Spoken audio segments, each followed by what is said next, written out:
battle over Don McGahn plays out, President Trump also pushing back, saying his attorneys are looking at the bigger picture.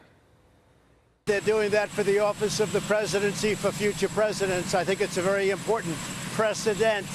And the attorneys say that they're not doing that for me. They're doing that for the office of the president. So we're talking about the future.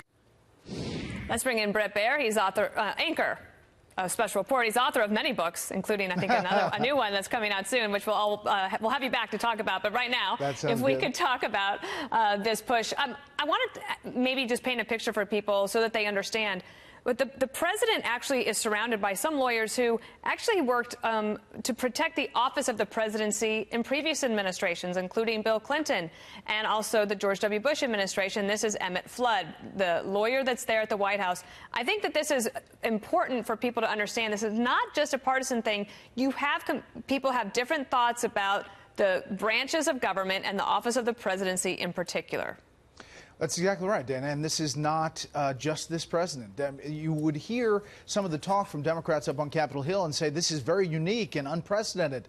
It's not at all. And you heard Catherine mention the Ben Rhodes testimony about Iran that was turned down by the White House during the Obama administration. Then the White House counsel, Neil Eggleston, said the appearance of a senior presidential advisor before Congress threatens the independence and the autonomy of the president, as well as his ability to receive candid advice and counsel in the discharge of his constitutional duties. Remember, that's President Obama's White House chief counsel with that letter to Congress.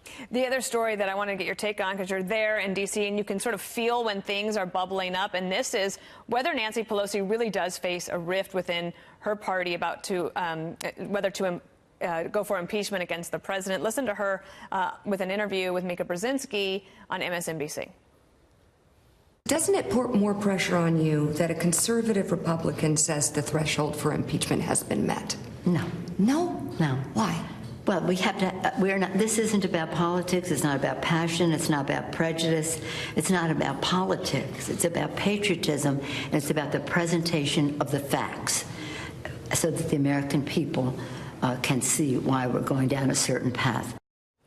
Bret, sometimes the live TV gods smile upon you.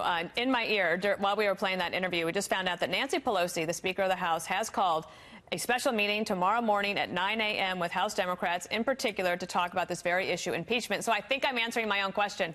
The pressure is actually real. Real and mounting. And you have people like Alexandria Ocasio-Cortez who are out every day with sound bites and tweets and pushing impeachment. You have others on the inside saying it is time. And, you know, Nancy Pelosi can say whatever she wants about, you know, laying out the facts. It's as if Democrats wanted to go down the road of committee hearings to have an impeachment but not have an impeachment.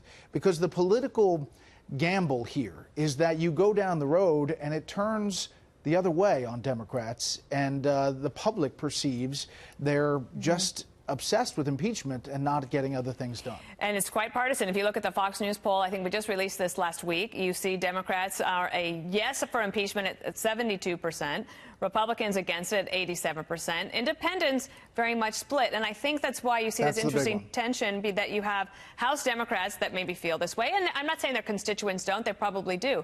But when you're covering the presidential race and you're covering all of the candidates, they're not talking about impeachment when they're out actually trying to win the primary, and hopefully for them, you know, they're thinking general election, and impeachment is not even in their top 15 issues.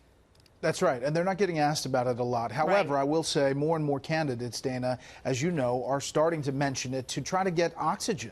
Remember, there's 23 candidates here, and they need oxygen to get playtime on TV, you know, whether it's MSNBC talking about impeachment or CNN or whomever. And so you have more and more candidates like Elizabeth Warren and Eric Swalwell and getting out there and saying, I'm calling for impeachment, and suddenly their name is in a story or a soundbite. Well, I appreciate you coming on.